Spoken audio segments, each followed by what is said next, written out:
Pas vite shpritjeje, lutjesh dhe shprese, zemra e Safete Metajt nga Gjakova sot rreh më fort se kurrë. Në moshën 50 vjeçare, ajo ka përjetuar bekimin më të madh të jetës së saj, duke u bërë nën për herë të parë. Safetja rrëfen se momenti kur mori lajmin se ishte shtatzën, ishte gëzimi më i madh që kishte përjetuar ndonjëherë, një çast që e ambushi shpirtin me lot gëzimi dhe shpresë të re pas një rrugtimi të gjatë në kërkim të ilaçit të ëndrrës së saj më të madhe. Sot çifti nga Klina jetojnë ditë të mbushura me dashuri të pafund, pasi në shtëpinë e tyre më në fund dëgjohet zëri një foshnjeje.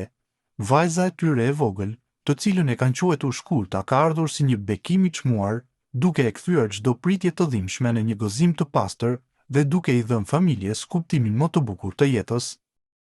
Numërimi i votave në përfaqësi diplomatike po vazhdon me ritëm të shpejtë. Aktualisht janë përpunuar 24 nga 40 vendvotime, ose 60% e totalit.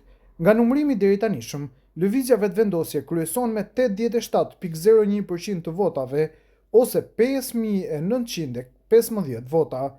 Partia Demokratike e Kosovës PDK ka 5.62% të votave, ose 382 vota. Lidhja Demokratike e Kosovës LDK ka 4.80% të votave, ose 326 vota. AK-ja, Aleanca për Ardhmërinë e Kosovës, ka 1.54% të votave, ose vetëm 105 vota.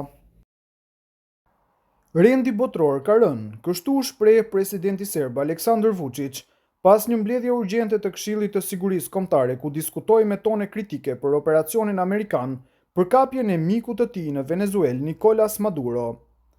Pas veprimeve në Venezuelë, është plotësisht e qartë se rendi publik ndërkombëtar dhe karta e OKB-s nuk zbatohen, theksoi presidenti serb, duke shtuar se ligji i forcës dhe ligji më të fortit po dominojnë botën.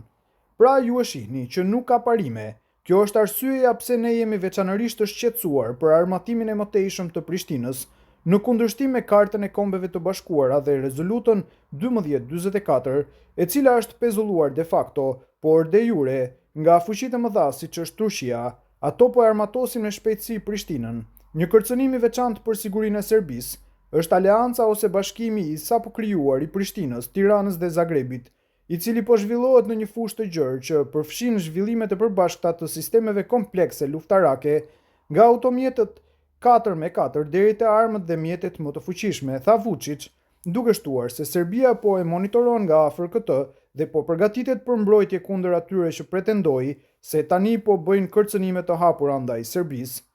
Duam t'ju themi se Republika e Serbisë po e ndjek këtë me kujdes dhe ne jo vetëm që po e ndjekim, por po përgatitemi edhe për të mbrojtur kundër atyre që as fshehur azi, por hapur kërcënojnë vendin ton. Ne besojmë se forca jon do të jetë një pengesë mjaftueshme, theksoi Vučić.